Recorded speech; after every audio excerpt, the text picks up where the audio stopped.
या गोपीचंदाचं वर्णन किती वयामध्ये जवळजवळ 50 वयामध्ये सांगितलं. तुम्हाला तेवढं सांगत बसल्यावर 11 वर्ष लिहायला.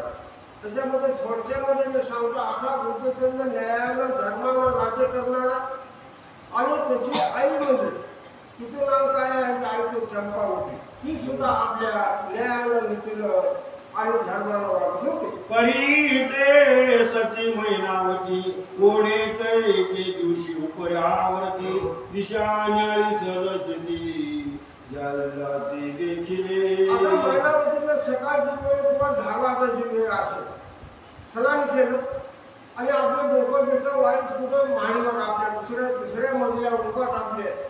तेवढ्यामध्ये जालूंना डोक्यावर भारा घेऊन येत असलेला रस्त्यानं तो अर्धर भारा तिथे ह्या चंपावतीने पाहिला आणि मनाच्या ठिकाणी काय म्हणते, तृणभारा धरमोळी मुक्त विराजला जखमणी पंतिकासमान ग्रामणी मारला तशी पुढारा. ज्यावेळेस चंपावतीनं बारीकनं आपल्या नजरेनं पाहिल्यावर जालूंगर कसे दिसले, सूर्यासारखे तेजस्वी त्यांचे रूप दिसलं. ही रूप राहू द्या, पण डोक्यावरती भारा अर्ध. त्यावेळी मनाच्या ठिकाणी विचार केला चंपावतीनं की महाराज साधूमध्ये साधे सुद्धा नसेल, ही देवासारखं ह्याचं सामर्थ्य असं मनाच्या ठिकाणी ठरवलं. हरी तेज पुंज जैसा तरणी मदन्या आकृती स्वरूप खाणी निष्ठुर निरत योगींद्र मुनी देखिला तिने. हुशार माणसालाच माणसाची परीक्षा होत आली, येण्या माणसाला शाळेची परीक्षा होत नाही. त्या नियमाप्रमाणे चंपावतीनं त्या जालूंगराची परीक्षा करून काय म्हणायला सुरुवात केलं, दिसण्याकरता कसा आहे मग्नासारखा सुंदर आहे, चेहऱ्यावर कौटुंब्य आले तरी कसं आहे एखाद्या सूर्यासारखा आहे. आणि एवढं ही सामर्थ्य असून खरोखर मी माझ्या डोळ्यानं बघितलं म्हणजे माझ्या डोळ्याचं पारण ठेवलं. मग म्हणे मैनावती अंधर बाळा बाळा मोळीवरती कैसा चाले दशेती माया शेतया ते. बघत असताना बारीकीनं बघितल्यावर सहजच मैनावतीला काय दिसलं, डोक्यावर गवताचा भाग आहे. लांबून बघितलं डोक्यावर गवताचा भाग असं दिसू लागलं, पण जवळ आल्यावर बारीकीनं बघितल्यावर डोक्याचा आणि भाराचा अर्धा फूट अंतर. एवढं बघितल्यावर मनाच्या ठिकाणी तिला लोड वाटलं आणि विचार करायला तिने सुरुवात केला. लोहे आधर करबंद हेही मिरवला मुक्तमय तरी हा कोणी प्रतापवान महिला उतरला. आता डोक्यावर ही गवताचा भारा अर्धर घेऊन खाली चालणारा माणूस म्हणजे आपल्या माणसासारखा नाही. ही कुणं ठरवलं, चंपावतीनं आपल्या मनाच्या ठिकाणी ठरवलं. हे कुणातरी देवाचा अंश किंवा कुणातरी देवानं अवतार घेतलेला आहे, साधा माणूस नाही. गण किंवा गंधर्व सुरवरे वीरांची किंवा गंधर्व हरिहर किंवा चरस्पती उष्णा थोड प्रतापवान हाशे. आता हे माणूस दिसण्याकरता माणूस दिसतो, पण हे माणूस नसेल. एखाद्या वेळेस शंकराचा अवतार असेल किंवा ब्रह्मदेवाचा अवतार असेल किंवा गण किंवा गंधर्व यक्ष किंवा किन्नर अशा देवलोकापैकी मानव आहे मानव नाही असं मनाच्या ठिकाणी विचार पक्का केला. हरी सुदळा नादोनी भक्ती निर्वून अर्ध्य सार्थगती प्रसन्न करून चित्त भगवती आचळ पद वरावे. विचार करा, ह्या चंपावतीच्या मनामध्ये तिने काय ठरवलं. चंपावती कुठं होते, तिसऱ्या मजल्यावर दुसऱ्या मजल्यावर. आणि जालूंगर नाथ रस्त्याने चालत असताना मनाच्या ठिकाणी परीक्षा केली आणि मनाच्या ठिकाणी काय ठरवलं, अशा ह्या देवपुरुषाला आपण अनन्य भावानं शरण जाऊ आणि त्याला शरण गेल्यावर त्याच्यापासून आपलं कल्याण काय होईल की जन्मनं मरण 84च्या फेऱ्यापासून आपला ही सुटका हा परमेश्वरमध्ये नाद केल्याशिवाय राहणार नाही. त्यावेळेस आपण भक्ती करावा असं मनामध्ये विचारतो. पैसा विचार करोनी म्हणी परिचारिका आपला चरवणी तेही सद्विकास ज्ञान प्रती जगा माझी निर्वतशे. आता एवढं तुम्ही माडीवर बघू कुणाकडे जालूंगर नाथाकडे बघितलं खरं, पण मनामध्ये तिने काय ठरवलं, आपण ह्याचा पत्ता ठाव ठिकाणा नाव गाव हे सगळं माहीत करून घेतल्याशिवाय बसायचं. मग काय करावं, तिने 2-4 दाशा बोलवल्या, पण दाशा कसल्या बोलवल्या, एखादी वेळा जुडे बोलू नये हुशार बुद्धिमान दासाला बोलू चंपावती काय सांगते सन्मुख उभे कर कुठे जोडोनी बोले वागोटे कवड कवजेला कुटी निविदावा महाराजने अहो ज्यावेळेस दासी आल्या आता राणीला ते आज्ञा मान्यच करावं लागलं दासी येऊन पुण्याच्या चंपावतीच्या समोर उभारल्या हात जोडून नमस्कार केला आणि आई आम्हाला कशा करता बोलवलं आम्हाला काय काम आहे ते तुम्ही लवकर सांगा तेरी म्हणे ओ गजगामिनी अर्थ उदेला माझे म्हणे प्राण जीवित्वर कोणी काळापुरी साधावे त्यावेळेस समोर उभारलेल्या दासीला चंपावतीने काय म्हणायला सुरुवात केली हे पायानं माझ्या मनामध्ये इच्छा आहे माझ्या मनामध्ये एक बारीकशी गोष्ट आहे ती गोष्ट मी तुम्हाला सांगते खरं पण तुम्ही लोकांना सांगायचं बाळाला लोकांना सांगितले असून रात्र नाही तर आपल्याला पहिलंच माहित आहे पण ह्या चंपावतीला सांगितलं माझी गुह्य गोष्ट तुम्ही ऐका त्या नियमाप्रमाणे कार्य करा पण कुणाला इकडच्या कानाला इकडच्या कानाला बोलायचं नाही प्रगट होता ये वार्ता परम पडेल क्षोभ चित्ता मग त्या उदक प्रवाही वाका परम संकटा आता निर्वेणे पुन्हा जाऊन काय सांगितलं का त्या दाशाने किंवा चंपावतीने तुम्हाला मी जी सांगितलेली गोष्ट तुम्ही किती जणी आहो 4 जणी आहो मी एक 5 वेळा म्हणजे 6वीला जर ही गोष्ट कळाली तर सगळा अनर्थ झाल्याशिवाय राहणार नाही आनंद एवढं हे चंपावतीनं पुन्हा त्या दाशाला कशावर सांगितलं ही बाईच्या अंधकारामध्ये बारीकीची गोष्ट जर राहत नाही ही तिला कारण होतं चंपावतीला म्हणून तिला पुन्हा तिला सांगितलं ही बायाच्या मनामध्ये राहत नाही का त्याचं एक कारण असं ही बाई आपल्या मनामध्ये दुसऱ्या बाळाला सांगितल्याशिवाय राहतच नाही ही बाईला शाप आहे शाप ही शाप कशामुळे आणि पुढे तिला ते सांगतो ज्यावेळेस कुंतीला कर्ण झाला लग्नाच्या अगोदर कर्ण झाला आणि हे पुन्हा 5 पांडव झाले ज्यावेळेस कौरव पांडवाची लढाई झाली त्या लढाईमध्ये राजा धर्माला किंवा अर्जुनाला किंवा भीमाला कर्ण आहे म्हणून आपलं भाऊ माहित नाही ज्यावेळेस लढाईमध्ये अर्जुनाला कर्णाला मारलं आणि कर्णाची उत्तर वृत्ती जी आपण वेगवेगळ्या सरळ करतो ना ती कुंतीला राजा धर्माला सांगितलं धर्म कर्ण हे तुझा भाऊ होता भाऊ थोरला भाऊ होता आणि तुझी उत्तर वृत्ती तुझी तू कर त्यावेळेस राजा धर्माला कितीतरी वाईट वाटलं आणि राजा धर्माला कुंतीला शाप दिला काय म्हणून शाप दिला तू मला माझा भाऊ आजपर्यंत सांगितले नाहीस म्हणून एवढा आधर्म झाला ह्याच्या पुढे शिवून त्या मनामध्ये कसलीच बारीक गोष्ट राहणार कुणाच्या कुंतीच्या शापामुळं काय राजा धर्माच्या शापामुळं बाईच्या मनामध्ये कसलीच बारीक गोष्ट राहत नाही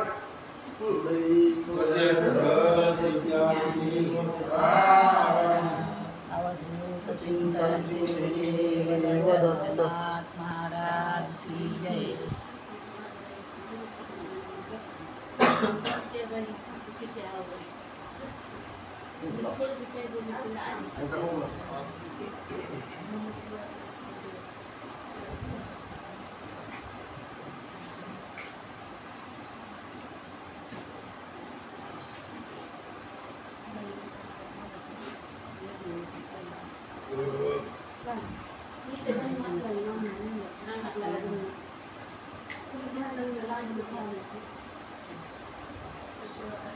सुंदरी विठ्ठल श्री ज्ञानदेव तुकाराम नवनाथ महाराज की जय अवधूत चिंतन सुखदेव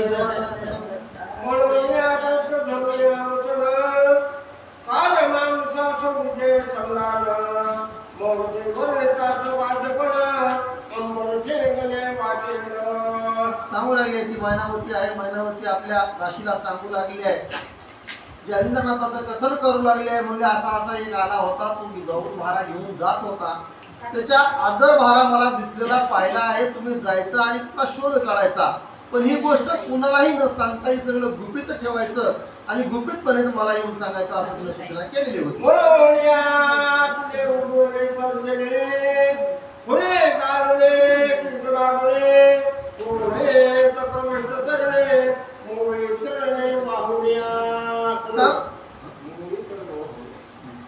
तिने सांगू लागले बवळी जी होती काय गवताची होती. त्यानं काय केलं होतं जालिंदरनाथानं आपल्या डोक्यावर घेतलेला होता. 12 गवताचा घ्यायचा, गावात आणून टाकायचा आणि गाईला चारायचा. हा नित्यनेम जालिंदर करीत होते त्यावेळेस. म्हणून ही सगळी माहिती सांगितली, असा असा आहे, तो असा येतो आहे, दिवस मावता भारा घेऊन येतोय, त्याला आपले हात लावत नाहीत, डोक्याच्या वर राहतोय, त्याचे बोट सुद्धा लावित नाहीत, अशी माहिती तिने सांगत आहे.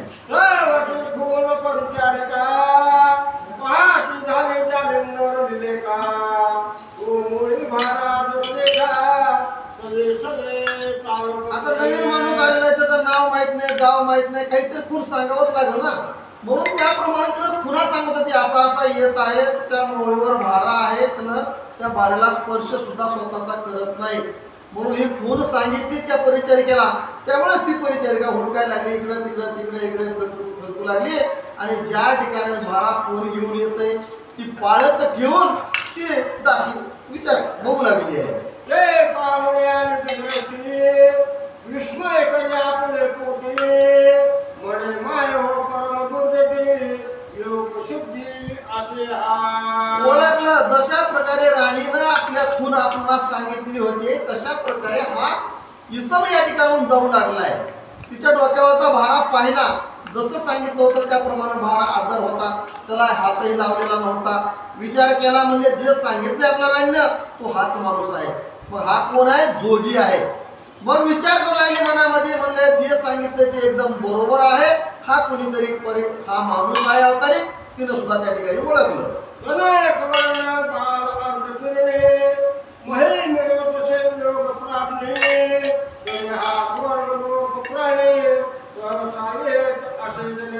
वर्णन करू लागले कनक वर्ण, कमी वयाचा आहे, दिसायला कसा आहे, सुंदर असा आहे, गोजीरवाना आहे, पण हा इतरत्र कुठलाही नाही. म्हणजे कुठून तरी देव स्वर्गातून या ठिकाणी आलेला कोणीतरी अवतारिक पुरुष आहे, हा साधा सुद्धा कुणीही नाही, असं तिनं सुद्धा ओळखलेलं आहे. सत्यलोक मूलक तपोलोक कयाचे कमले शोभिते सम्राराणी सम्रारक महिलागी उतरला. सांगू लागले सत्यलोक असल, भूलोक असल, तपोलोक असल किंवा स्वर्गलोक असल, या लोकांमध्ये सगळ्यात श्रेष्ठ असणारा दिसणारा सुद्धा सुंदर आहे. त्याच्या अंगावरचं तेज पण खूप आहे. तो कोणीतरी अवतारिक आहे. तो इथला आपल्या ह्या भागातला कोणीही नसून बाहेरचा कुठला तरी अवतार घेऊन या ठिकाणी आलेला आहे. तरी माय हो माया एक वचन सलील भक्ती आराधुर जयचित भगवते प्रसन्न केले. त्यावेळेस सांगू लागले माय तुझे म्हणणे होते ते बरोबर आहे म्हणजे, मग आता तुझं चित्त जे आहे ते एकदम बरोबर आहे. मग आता हा अवतारिक पुरुष आहे तर ह्याच्या सानिध्यात आपल्याला जावं लागेल, ह्याची सेवा आपल्याला करावं लागेल. त्याच वेळेस आपल्याला काहीतरी इथून पुढचं पुण्य प्राप्त होईल, अन्यथा असं तर पुण्य प्राप्त होणार नाही, असं सुद्धा त्याने विचार करू लागले. दास दासी वो पुण्य शाश्वत पुरुषासी प्रसाद पुण्यसी आचरण महिषी वर्तावे. विचार करू लागले आता काय करावं. म्हणले जे बरोबर आहे, जे सांगितलेल्या खुणा सगळ्या बरोबर आहेत, तो अवतारिक आहे काय, राणीनं ओळखलंय अवतारिक आहे म्हणून, ती बी 3ऱ्या मजल्यावर. आपण तर समोर याला पाहिलंय, आपण पण ओळखली हा अवतारिक पुरुष आहे. मग आता ही बातमी आपण राणीला जावं आणि द्यावा आणि तिला सांगावं आणि ह्याचा प्रसाद आपल्याला पण घ्यावा आणि राणीला पण द्यावा, असा ती विचार करू लागली. महिषी परिचारिकेची मुक्ती आय दुनिया बोले मैना होती म्हणे माय माय हो परवादी चित्त स्वरूपी करावे. त्यावेळेस सगळं सांगितलं. आपल्या मैनावतीला जाऊन सांगू लागले माय तुम्ही जे बोललात त्याप्रमाणे बरोबर आहे. म्हणजे तुम्ही ज्याप्रमाणे सांगितलं त्याच्यामध्ये एक तीळ मात्र सुद्धा फरक नाही. तो गवताचा भारा घेऊन येतोय, तो कोणतरी अवतारिक आहे, दिसाय सुंदर आहे, जास्त वयाचा पण नाही, पण इथं आलेला आहे तो कोणीतरी अवतारिक आहे. तुम्ही ज्याप्रमाणे सांगितलं त्याप्रमाणे तुमचं म्हणणं योग्य आहे, त्याच्यामध्ये काही कमतरता नाही. आता हे बाकीचं काय काम करायचं ते तुम्ही ठरवा, असं सुद्धा मैनावतीला बोलले. एवढा प्राप्त ज्ञानी वस्तुस राहतो पुण्यासाने तुझके गुण गोचर करुणे लग बघे नाही सांगून टाकली. परिचारिकेला सांगितल्यावर परिचारिकेला परत सांगितलं आता काय कर. म्हणले पटली ना, ओळख तर पटलेली आहे, पण आता तो कोण आहे, कुठं जातो, काय करतो आणि कोणत्या ठिकाणी राहतो त्याचा पूर्ण पत्ता घेऊन येऊन तू मला सांग अशी आज्ञा राणी करू लागली. अवश्य म्हणून या परिचारिका जाती झाले सभिले का तो संचारून ग्राम लोका उडनाते पाहतसे. असं ज्यावेळेस राणीने सांगितलं त्यावेळेस ती काय दासी होती, जे काम सांगल ते करणं तिचं काम होतं, त्यासाठी तिला ठेवलं होतं, ती नोकरी नव्हती तिथं. राणीने सांगितल्याबरोबर ठीक आहे अवश्य मालकीण म्हणजे तुम्ही ज्याप्रमाणे सांगता त्याप्रमाणे मी आता जाते आणि त्याचा सगळा ठाव ठिकाणा काढते असं म्हणून तिने तिथून निघालेली आहे. आणि ज्या ठिकाणी जालिंदरनाथ जात आहे त्यांच्या मागे मागे मागे मागे जाऊ लागले. त्यावेळेस जालिंदर कुठं जाऊ लागले, एक गावाच्या एकदम कडेला, जे की कुणीच राहत नाही, एकदम जसा आपला बुधवाडा असतो किंवा खारी असते तशा प्रकारे त्या ठिकाणी जालिंदरनाथ जाऊ लागले. या स्त्रीनं पाहिलं. गावठी गोधले ग्राम वाटे अपार जात असतीच वाटे चढ सोडून याचे थाटे सुपंती तेथी गमतसे. पण पाहू लागले, मागे मागे जाऊ लागले, पण जितका वेळ त्याच्या मागे जालिंदरनाथाच्या जात आहे तितका वेळ पाहिलं, पण डोक्याला हात जालिंदरनाथानं लावला नाही, भाऱ्याला हात लावला नाही. भाऱ्याचं वजन डोक्यावर कसल्याच प्रकारचं नाही ही सुद्धा स्वतःच्या डोळ्यानं पाहत जात होती. आणि जात जात जात असताना त्या ठिकाणी जालिंदरनाथानं आपल्या डोक्यावरचा भारा खाली टाकलेला आहे आणि ज्या ठिकाणी गायी वगैरे आहेत त्यांना ते खाऊ घालू लागले. गावठी गोधले ग्राम वाटे अपार जात असतीच वाटे चढ सोडून याचे थाटे सुपंती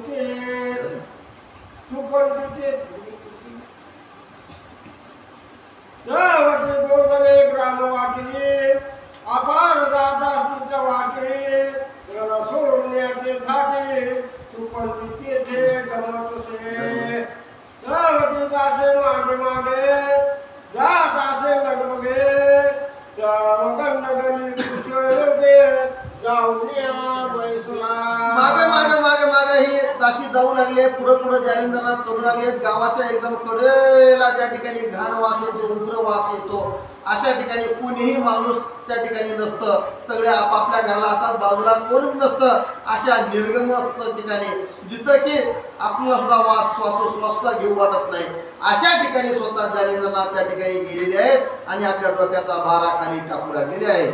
येथे क्षण एक न उभे राहून पाहत त्याचे आचरपणा दूर पावे तो आसमान आचरस्थान रचले. मग अशा प्रकारे ती त्या ठिकाणी गेलेली आहे, बघू लागले, एक क्षण त्या ठिकाणी बघू लागले जालिंदरनाथ काय काय करतात काय काय नाही. डोक्यावरचा भारा खाली टाकलेला आहे, जसा सूर्य चमचम चमचम चमकतो तशा प्रकारे जालिंदरनाथाचं शरीर मुख त्या ठिकाणी चमकू लागलेलं आहे आणि ते पाहून तिला आश्चर्य वाटू लागलेलं आहे. वागती येऊन या वाटाकृती पूर्ण झाली सांगते अमुक साडे चित्त भगवती प्रसन्न चित्ती स्थिराने. बघितलं आणि लगेच तिथून वापस फिरलेली आहे. आता कळालं राणीनं काय सांगितलं होतं, त्याचा पत्ता काळ कुठं राहतो, काय करतो, कसा येतो कसा नाही, या सगळ्या गोष्टीची ओळख पटलेली आहे. तिनं पाहिलं जालिंदरनाथ ज्या ठिकाणी आहे त्या ठिकाणी पाहिलं, जागा ओळखली आणि परत लगभग आपल्या राणीच्या जवळ आलेली आहे. आणि राणीच्या जवळ येऊन राणीला जे जे तिथं घडलेलं आहे ती सर्व हकीकत सांगू लागलेली आहे. तुकी सदागा दुर्गंधी व्याक्त माये हो असे सर्व एकाय दया साडे तुझ्या जीवत वस्ती लागी ठिकाण. सांगू लागले आपल्या राणीला, हे माय म्हणजे तू जे सांगितलं होतंस ते मी काम केलेलं आहे. पण तो जालिंदरनाथ अशा ठिकाणी राहतो की एकदम कुणीही त्या ठिकाणी जाणार नाही, बसणार नाही, आपल्याला श्वासोश्वास सुद्धा त्या ठिकाणी घेऊ वाटणार नाही, अशा ठिकाणी तो जालिंदरनाथ जाऊन पोहोचलेला आहे. आणि तिथं जाऊन त्याने आपल्या डोक्यावरचा भारा टाकला, जसा एखादा वेडा माणूस जाऊन थांबतो तशा प्रकारे हा जोगी त्या ठिकाणी वेड्यासारखा गेलेला आहे म्हणून सांगू लागली. येथे मेरा हे श्वान सुपर गद्दाम कुळे गगन अपार वर्षी विराजण्या तुषाचर वल्गनाटो वदत. आणखी काय सांगू लागली, अशी जागा आहे म्हणजे त्या ठिकाणी कुत्रे सुद्धा थांबत नाहीत, त्या ठिकाणी जे आपले फिरणारे डुकर आहेत ते सुद्धा तिथं थांबत नाहीत, अशी जागा आहे म्हणजे ती वरती जर जागा आहे, थांबू वाटत नाही, श्वासोश्वास घेऊ वाटत नाही.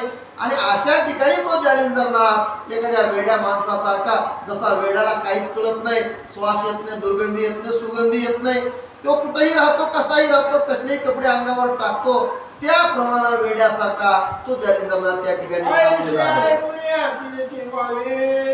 म्हणे शिर हो शुभामणे रहित हो राजन बोधयाने मग जाऊ दर्शना. ठीक आहे म्हणले, असं ज्यावेळेस सांगितलेलं आहे राणीला सांगितलं. राणीला म्हणले ठीक आहे म्हणजे तू सांगितलंस ना, बरं झालं म्हणजे मला एकदा पत्ता तर मिळाला. बघू म्हणजे आता हे सगळे लोक जिकडे तिकडे जेव्हा आपापल्या घरामध्ये जाऊन झोपतील आणि कुणीही आपल्याला बघणार नाही असा टाइमला आपण जाऊन त्याचं दर्शन घेऊ, असं सुद्धा राणी आपल्या दासीला म्हणलं. अवश्य म्हणून आपण चारका मग मध्ये आणणे सिद्ध विवेका उत्तम फळ ठेवणे तबका सर्वांनासे मिळवणे. मग असं विचार दोघीचा झालेला आहे. दोघीही त्या ठिकाणी विचार करत बसलेले आहेत. आणि ज्या वेळेस रात्रीची मध्यरात्र झालेली आहे त्यावेळेस ही राणी आणि दासी दोघी जणी त्या ठिकाणी निघाले आहेत. उत्तम फळ आपल्या सोबत घेतलेलं आहे आणि जावं त्या जालिंदरनाथ ज्या ठिकाणी आहेत त्यांचं जाऊन आपण दर्शन घ्यावं म्हणून त्या दोघी मध्यरात्रीला निघालेल्या आहेत.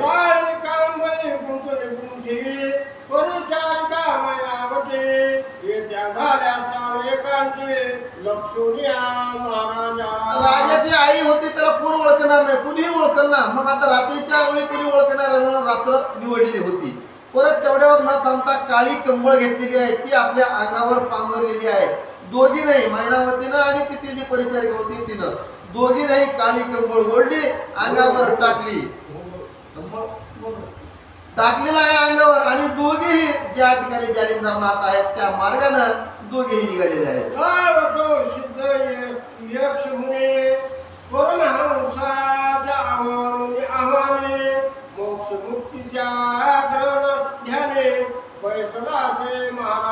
या दोघे जणी ज्या ठिकाणी जालिंदरनाथ थांबलेले आहेत त्या ठिकाणी गेलेले आहेत आणि गेल्याबरोबर पाहिलं तर पुढे काय चालू होतं.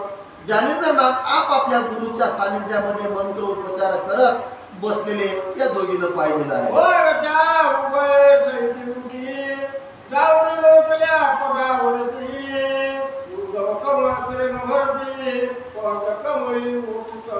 या दोघीनं पाहिलेलं आहे जालिंदरनाथ काय करतात, आपल्या गुरुची सेवा करत आहेत, पूजा करत आहेत, आराध्य देत आहेत. ती पाहिल्याबरोबर दोघीही समोर गेलेले आहेत आणि साष्टांग नमन या जालिंदरनाथाच्या पायावर लोटांगण घालू लागले आहेत आणि लोटांगण घालून ऊर्ध्व दिशा आपली जिकडे आहे त्या साईडला जाऊन उभा टाकून काय बोलू लागल्या.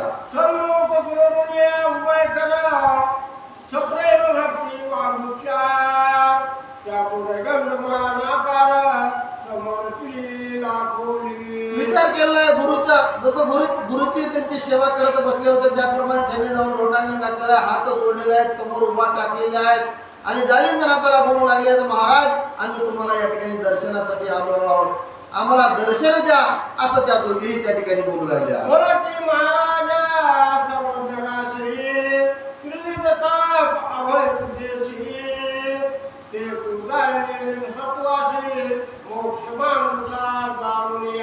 सांगू लागले महाराज तुम्ही तपश्चर्या करत आहात, तुम्ही खूपच ज्ञानी आहात, तुम्ही आम्हाला जसा भगवंत समोर दिसतो त्याप्रमाणे तुम्ही आम्हाला दिसू लागल्यावर मी पाहिलेलं आहे तुमचं रूप येते वेळेस काय काय तुम्ही केलं काय काय नाही त्या सगळ्या गोष्टीची जाण मला आली आहे आणि मला या देहामधून मोक्ष मिळवण्यासाठी मी तुमच्या जवळ दर्शनासाठी आले आहे, म्हणून मला या संसारातून मोक्ष मिळण्यासाठी मार्ग दाखवा अशी विनंती करू लागली. समय जनता लक्ष्मी अंतरे कल्पना सदना पेटला भारे विजुवावया पाचरो. सांगू लागले आम्हाला कल्पनाचा वनवा भेटलेला आहे आमच्या शरीरामध्ये, आम्हाला या संसारामध्ये कसलंच मन लागत नाही, आम्हाला मोक्ष केव्हा मिळेल कसा मिळेल यासाठी आम्ही रात्रंदिवस धडपड करत आहोत, आम्हाला या संसारामध्ये मन लागत नाही, आम्हाला तुमच्या सानिध्यामध्ये घ्या आणि मोक्ष प्राप्त करण्यासाठी आम्हाला काहीतरी मदत करा असं सुद्धा त्या विनंती करू लागले.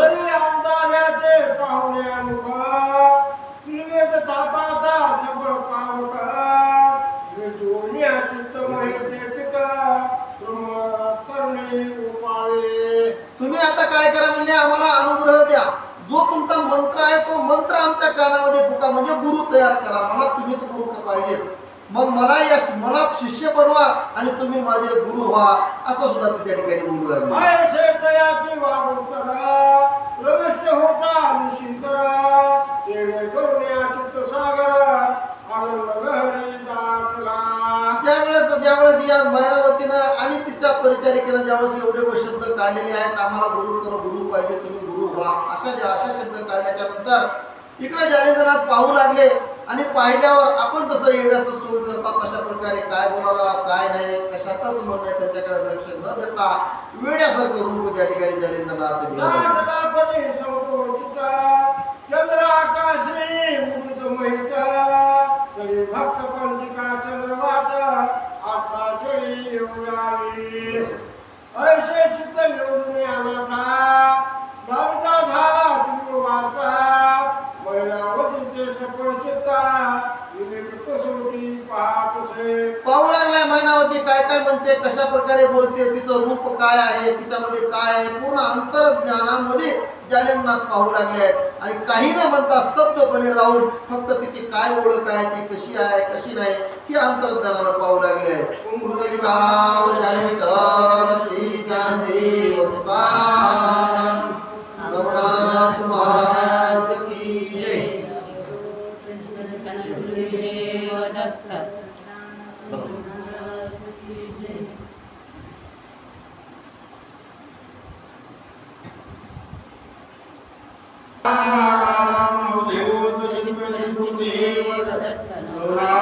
महाराज की जय. दाटला परी संकोचित चंद्र आकाश विधती महित तरी भक्त पंथिका चक्रवात अस्तावळी योजावा. जालिंदराला खरोखर ओळखलेलं आहे, याच्यामुळे आपलं काहीतरी देहाचं सार्थक होणार आहे असं ओळखून पहिला या ठिकाणी अनन्य भावानं भक्तीला शरण दिलेली आहे. मात्र या जालिंदराला असं वाटलं हे खरं मला भेटण्याकरता आलेली आहे का, याचं आपण परीक्षा घ्यावं आणि परीक्षा घेतल्याशिवाय आपण याचं काय खरं म्हणतो आपल्याला कळणार नाही. म्हणून जालिंदरनाथाने येण्याची अवस्था निर्माण केली आणि त्या ठिकाणी वेड्यासारखी अवस्था करून काय करताय. ऐसे चित्त योजनी नाथा दाबीत झाला तीव्र वार्ता मैनावतीचे सफळ चित्ता किंवा कसोटी पाहत असे. या ठिकाणी या जालिंदरनाथाला सुद्धा कळालं की मैनावती खरोखर आपल्याला या ठिकाणी भेटण्याकरता आलेली आहे, हिला सुद्धा आपल्या देहाचं काहीतरी सार्थक व्हावं असं हिला वाटत आहे. मात्र खरोखर खरी आली आहे तर खोटी आली आहे एवढ्या करता हिची परीक्षा घ्यावं म्हणून जालिंदरनाथ काय करत आहे. शुभ वाणी करुणी वर्णना मगु पाहे चित्त प्रेमा वेगांतर्याचा दुर्गुणा पाषाणकार गाव सांडी. यावेळी हिचं धैर्य भांगावं, हिला भीती वाटावी आणि हिनं आपल्यापासून पळून जावं. हे साधू नाही, हे कोणता ज्ञानी नाही, हे कोणता देव नाही, मात्र हे भूत आहे असं तिला वाटावं म्हणून त्या जालिंदरनाथानं येड्यासारखं या ठिकाणी सोय निर्माण केलेलं आहे. तरी ते जाया धैर्यवंत निश्चय अर्गळी योजनी सदृढ चित्त म्हणे याचे हस्ते नृत्य आला मोक्ष वर्णवी. यावेळेस या मैनावतीनं सुद्धा एवढं मनात दृढ असं ठरवलं होतं की याच्या हातानं जर आपल्याला या ठिकाणी मरण आलं तर सुद्धा तयारी आपण मी या ठिकाणी याच्या हातानं मेलं तर सुद्धा याच्यापासून हारायचं नाही, आपल्या देहाचं सार्थक करून घ्यावं अशा एवढ्या तीव्र भावनेनं हे मैनावती आलेली आहे. ऐसे योजून सदृढ मांडी ऐसला ठाव कवान सांडी जैसा पर्वत चळ भिमंडी मेघधारा नगरवणी. यावेळेस हे जालिंदर नाना प्रकारचा तर्क वितर्क त्या ठिकाणी दाखवत आहेत, येड्याचं सोंग करतात.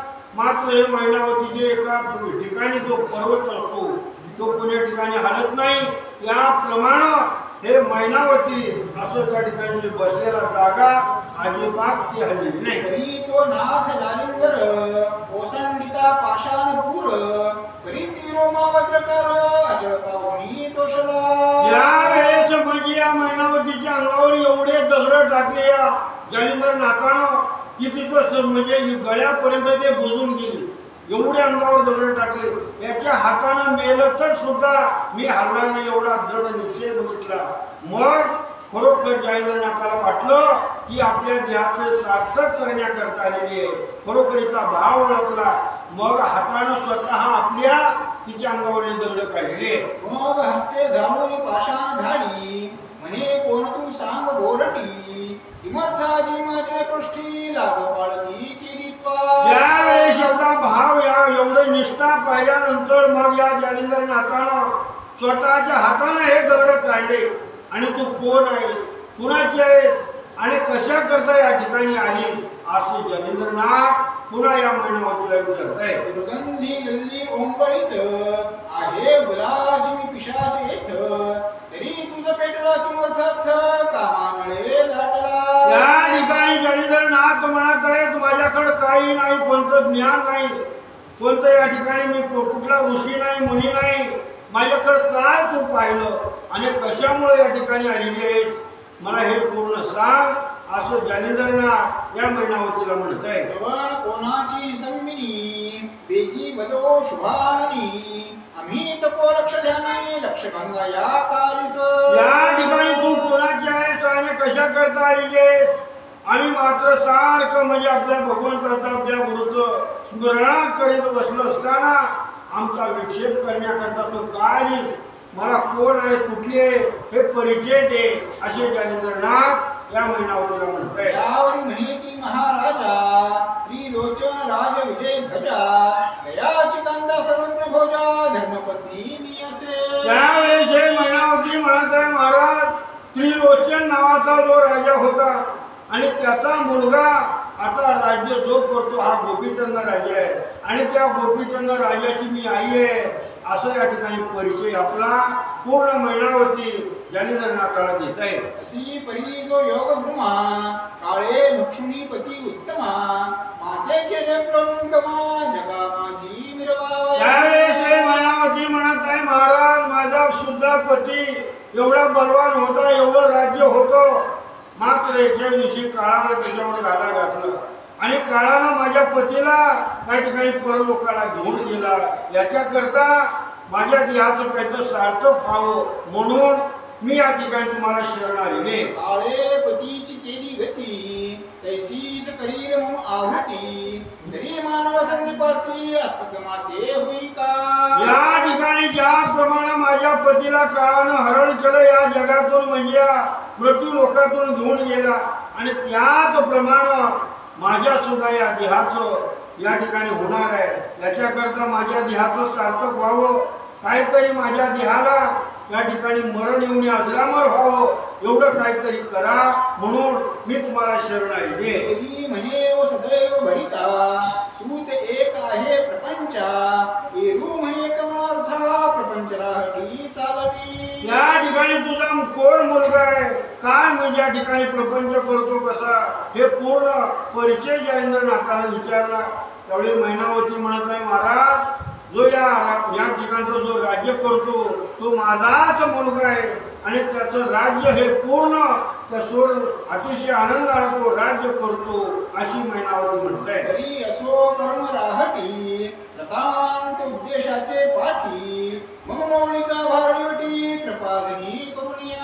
या ठिकाणी म्हणजे जालिंदरनाथाला म्हणत आहे महाराज हे कृतांतापासून मला भीती वाटत आहे, या काळापासून मला भीती वाटत आहे, तर हे मला माझ्या मागालं मरण हे संपावं आणि मी या जगामध्ये अमर म्हणून असावं एवढं काहीतरी करा असे मैनावती म्हणत आहे. ऐसे ऐकून तिचे वचन म्हणे कृतांत पाक्ष दृढ बंधन कैसे तुटे पशाचे पण तुवा कार्य जाणतले. ज्या वेळेस मैनावतीने एवढं जालिंदरनाथाला म्हणल्यानंतर जालिंदरनाथ एवढे म्हणजे इष्टासारखे होते, एवढं ज्ञान होतं तरी सुद्धा म्हणत आहेत मी भूत आहे आणि माझ्यामुळं तुझं काय या ठिकाणी बंधन तोडू शकतो, मी तुला मोक्षाला कसा नेऊ शकतो, काय माझं ओळखलं तू असे जालिंदरनाथ या मैनावतीला म्हणत आहे. ऐसे बोलता सांगो पांग तो मित्र उदयाचा पाहिला मार्ग मग नमस्कारोनी स्वामी सवेग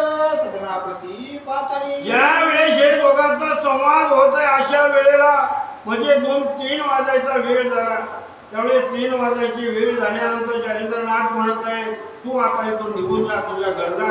जर हे कुणाला कळालं काहीतरी विपरीत अर्थ घडल याच्याकरता इथं थांबू नको असे जालिंदरनाथ या मैनावतीला म्हणत आहे. ऐसी तळमळे दुःख व्यथा तो दिनकर लोटला असता होता चंद्र विकास तो वनिता विकासली आनंदे. अहो यावेळेस म्हणजे हे संध्याकाळ झाली की या मैनावतीला एवढा आनंद वाटायचा की आज माझ्या गुरुचं मला आता दर्शन होणार आहे. आणि सकाळ सूर्य निघाला तिला दुःख व्हायचं आणि दिवस मावळला की आनंद वाटायचा. कवा सूर्य मावळतो संध्याकाळ कवा होते माझ्या गुरुला कवा भेटन असं या मैनावतीला रोज या ठिकाणी वाटत आहे. मग सरळ भक्तीची करुणी दाटी सदृढ चरणी घातली मिठी पद कवळुनी हस्तपुटी पद चुरित प्रेमाने. या ठिकाणी संध्याकाळी 12 वाजता रोज एक परिचारिका आणि हे मैनावती जायचं जालिंदरनाथाचं दर्शन घ्यायचं. काही या तर्कामध्ये फळं न्यायचे आपल्या गुरुला द्यायचे आणि हाताने आपल्या त्या गुरुचे पाय दाबायचे. अशी जवळ सेवा रोज हे मैनावती करत आहे. ऐसी सेवा 2 प्रहर करिता अगम्य लीला प्रभाकर हे पाहुनी नमस्कार स्वामी श्रीगुरुना उठतसे. या ठिकाणी म्हणजे पाऊस असू म्हणजे अंधार असू कोणताही न विचार करता आणि कधी न चुकू देता रोज संध्याकाळी जायचं आणि 2 प्रहर 2-2.5 वाजेपर्यंत सेवा करायची आणि पुन्हा परत यायचं. असं रोज सेवा हे मैनावती जालिंदरनाथाची करत आहे. या परी कोणी एके दिवशी काळूखी दाटली अपार महिसी परी सेवा करावयासी पातळी नित्य नेमाने. यावेळेस असा नित्य नेम या ठिकाणी या मैनावतीचा आहे. आणि एके दिवशी अमावस्येचे अंधार पडलेला आहे आणि अमावस्येच्या अंधारामध्ये हे मैनावती गेलेली आहे आणि जाऊन आपल्या गुरुला खाण्याकरता काही फळं दिले आणि गुरुचे पाय या ठिकाणी आपल्या हाताने दाबत आहे. त्यावेळेस गुरु सुद्धा एके दिवशी या मैनावती सुद्धा परीक्षा या ठिकाणी घेत आहे. माईक सबळ करुणी भ्रमर उंची घाली ते वर न कळता येऊनी महिवर अंका खाली निघाला. त्यावेळी गुरुने काय केलं जालिंदरनाथानं आपलं डोकं या मैनावतीच्या मांडीवर ठेवलं आणि त्यावेळी या जालिंदरनाथानं झोप लागल्यासारखं सोंग केलं आणि झोप लागल्यासारखं सोंग केलं. एक माईक असा भुंगा निर्माण केला आणि भुंगा त्या मैनावतीच्या मांडीखाली या ठिकाणी असा माईक करून म्हणजे सोडलेला आहे. तो षडपदे जानोपरी ओढून निघाला भेटे उपरी विवेट सुनी जालिंदरापरी सुचविली अर्थात. हो ज्यावेळेस हा माईक भ्रमर निर्माण केला भुंगा त्यावेळेस हे पूर्ण मांडी या भुंग्यानं कातरली आणि या कातरून भुंगा बाहेर आला. जालिंदरनाथाच्या कानाला थोडा चावला आणि तो उडून गेला. म्हणजे सांगितलं की महाराज तुम्ही जे सांगितलं होतं एवढं परीक्षा घेतली मात्र या मैनावतीनं मांडी सुद्धा हलवाय नाही अशी अवस्था या जालिंदरनाथानं ओळखली आहे. तो लगबगे अति त्वरित उठोन हस्ते पाहे विवेत दिवा पाहुणे सत्यंकात दृष्टी करी महाराजा. ज्यावेळी भुंग्यानं कानाला चावला आणि तो भुंगा निघून गेला जालिंदरनाथ सावध झाले आणि सावध होऊन पाहिलं असताना पूर्ण असताचा रक्ताचा ढव भरलेला आहे. मात्र आपल्या गुरुचं मुंडकं मांडीवर आहे. गुरुची झोप मोडल याच्याकरता या हल्ली सुद्धा नाही. एवढा दृढ निश्चय पाहिला त्यावेळेस जालिंदरनाथानं खरोखर तुझा काय भाव आहे की किती माझ्याविषयी प्रेम आहे हे ओळखलेलं आहे. अंक फोडोनी पडे छिद्र रुधिर दाटले मही अपार हे पाहुनिया जालिंदर धैर्य बळ ओळखले. अहो एखाद्याला साधं मुंगी जर चावली तर माणूस या ठिकाणी थांबवू शकत नाही आणि एवढा भुंगा चावला पूर्ण मांडी कोरली आणि भुंगा निघून जातोय. मात्र या एवढं धैर्य या ठिकाणी म्हणजे प्राण गेला तर हरकत नाही मात्र आपल्या गुरुचं झोप मोडलं म्हणून मांडी हलवलं नाही. त्यावेळेस खरोखर भाव ओळखला आणि जालिंदरनाथ त्या ठिकाणी काय म्हणत आहे. मंत्र उपदेश ओपिता कानी पूर्ण व्यक्त दामिनी संजीवनी तेने खुने पारायणी ब्रह्म व्यक्त झाली. हो ज्यावेळी एवढा भाव या ठिकाणी एवढं प्रेम पाहिलं एका क्षणामध्ये डोक्यावर हात ठेवला जालिंदरनाथानं आणि संजीवनी बीज मंत्राचा उपदेश केला आणि एका क्षणामध्ये या मैनावतीला अजरामर असं या ठिकाणी करून टाकलेलं आहे. ऐसा होता चमत्कार मग मोळी ठेवी चरणावर म्हणे महाराजा सकळ व्यापार आजी मिरविला सुगमत्रे. ज्या वेळेस म्हणजे गुरुचा या ठिकाणी डोक्यावर हात ठेवल्याबरोबर गुरुच्या कृपा हस्त या ठिकाणी डोक्यावर ठेवल्या शेवडा या ठिकाणी आनंद झाला की हे जग नसून पूर्ण ब्रह्म आहे असं पूर्ण एका क्षणामध्ये दिसून आलं. एवढं ज्ञान या ठिकाणी या मैनावतीला प्राप्त झालेलं आहे. या परी तो कृपाळू मोक्षदानी अनेक करिता झाला करणी मंत्र प्रयोगे संजीवनी ते देही प्रेरितसे. आणि एका क्षणामध्ये संजीवनी मंत्र या ठिकाणी म्हणलेला आहे. आणि जे म्हणजे मांडीला एवढं भोग पाडलेलं होतं, एवढं रक्त गेलेलं होतं आणि एका क्षणामध्ये संजीवनी मंत्र म्हणून नुसता हात फिरवला जशाला तशी मांडी एका क्षणामध्ये होऊन गेली. जैसे रामे दावन कुशी चिरंजीव केले विभीषणासी कन्याय मेनावतीसी श्री जालिंदर केले पै. ज्याप्रमाणे प्रभू रामचंद्रानं या विभीषणाला चिरंजीव असं करून टाकलेलं आहे. या जगामध्ये 7 चिरंजीव आहेत.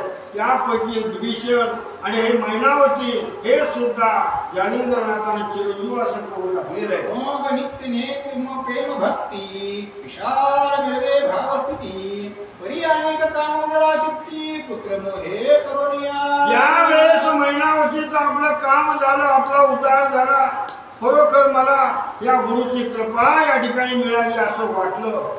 मात्र आपल्या मुलाविषयी मनामध्ये या ठिकाणी मोह निर्माण झाला आणि मैनावती आपल्या मनामध्ये या ठिकाणी काय म्हणत आहे. मनात म्हणे चमत्कार जाणू भेदिली स्थिर भ्रमर त्या दुःखाचा गाय निवार जाणू वही मिळविला.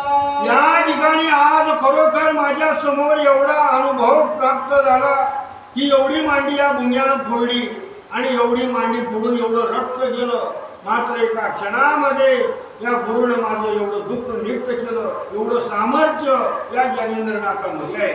घाय पडता निवार अशुद्धाचा लोटला पूर यावरी स्पर्शता कर जैसी तेसी मिरविती. हो एवढं म्हणजे रक्त गेलेलं होतं, एवढं भोग पडलेलं होतं, नुसता हात फिरवला तर एका क्षणामध्ये ज्याप्रमाणे आधी जसं म्हणजे जी जागा आहे त्याप्रमाणे होऊन गेली.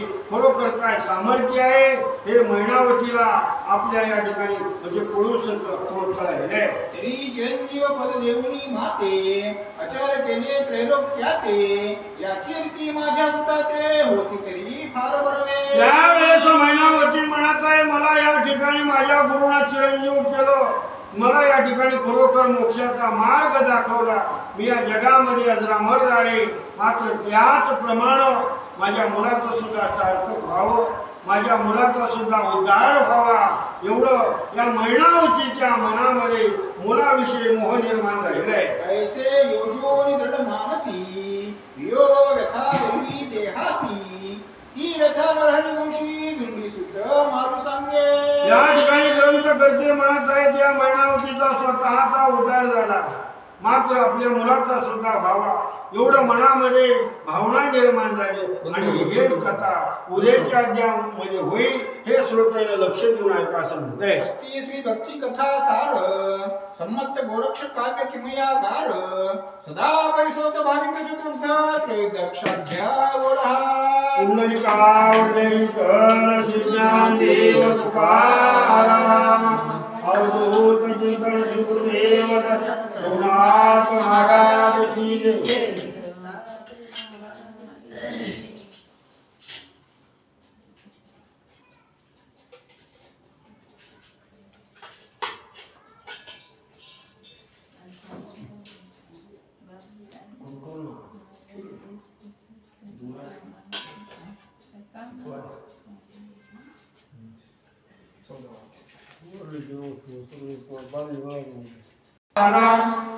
गोणी अवतार नीति शब्द नये अनुमाना गुरुवर मुनिजन योगी समाधि ने ध्याना. जय देव जय श्री गुरुदत्ता स्वामी अवधूता आरती ओवाळीता हरली भवचिंता जय देव जय देव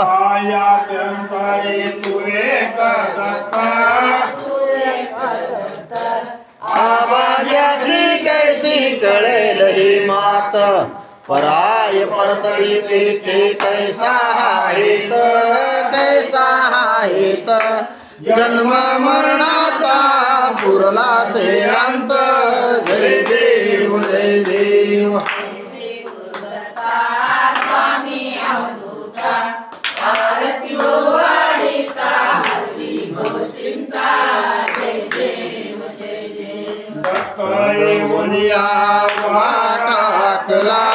उभा टाकला सद्भावे साष्टांग प्रेमात गेला प्रसन्न होऊन आशीर्वाद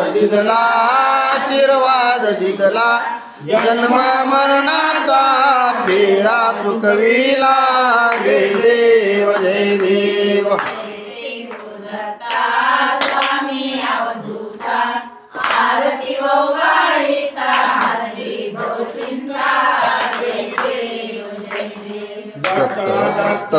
ऐसे लागले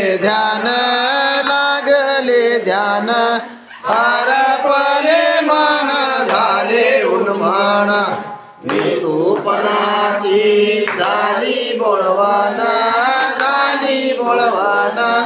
एका जनार्दनी श्री दत्त ध्यान जय देव जय देव जय श्री गुरुदत्ता स्वामी अवधूता आरती ओवाळीता हरली भवचिंता जय देव जय देव चरण डोळ्यान पाहिन रूप तुझे प्रमेय लिंगन आनंद पूजन भावे ओवाळीन मने नामा कुंडलिकावर झाले विठ्ठल श्री ज्ञानदेव तुकाराम